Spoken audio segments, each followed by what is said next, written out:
A Channel 2 investigation is looking into millions of dollars in donations given to the Humane Society of the United States. A national consumer organization says HSUS solicits pet lovers for money, but little to none of that money ever goes to help local shelters. Channel 2's Amanda Rossiter here now with more. Well, John, HSUS admits the majority of its money does not go to shelters, but says it does a lot more to help animals in other ways around the world. Critics say HSUS intentionally misleads consumers just to get donations. These dogs survive the wretched conditions of a puppy mill. It's very deceptive. We are the voice for those who don't have one of their own. This is the HSUS, the Humane Society of the United States, reaching out for donations from animal lovers. For just $19 a month. They do their marketing very well, that's for sure. But you might be surprised to learn there's virtually no connection with your local Humane Society. Critics say the national organization takes advantage of people who think they're giving to local shelters.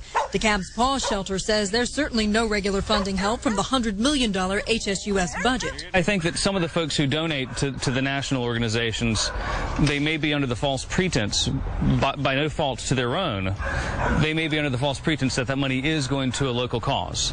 And while the HSUS does work to stop puppy mills like this one in Tennessee, it also gets media coverage and donations doing it. But the puppies then go to local shelters, who then have to pay and care for them. They may have the resources to initialize a rescue, but again, the animals go to a local shelter somewhere in the country.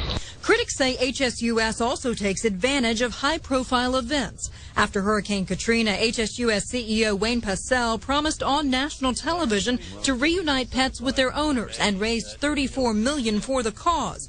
But public disclosures of where that money went add up to less than $7 million. The Louisiana Attorney General launched an 18-month-long investigation and then ended it when HSUS offered to build the state a new shelter. The HSUS annual report for 2007 shows $120 million in revenue, including $5.4 million just from online donors. Then there's $112 million in expenses, most of which appears to have gone to legislation for animal rights bills. Here's that list as well. It includes raccoons, mice, wild horses, burros, and primates. So where does all the money go? It goes to lobbying. It goes to political contributions. It goes to pay huge staff salaries and benefits. So we went to a local HSUS meeting to find out, and the 2-hour discussion was about activist plans and lobbying. The Georgia director for the HSUS agrees that's mostly what she does. I think that in all of our literature, it's very explicit as to what our campaigns are and what we're doing. We help where we can, and we focus on our programs, which are national and international. She says there are just too many local shelters to help. And I always tell people, contribute to your local shelter first.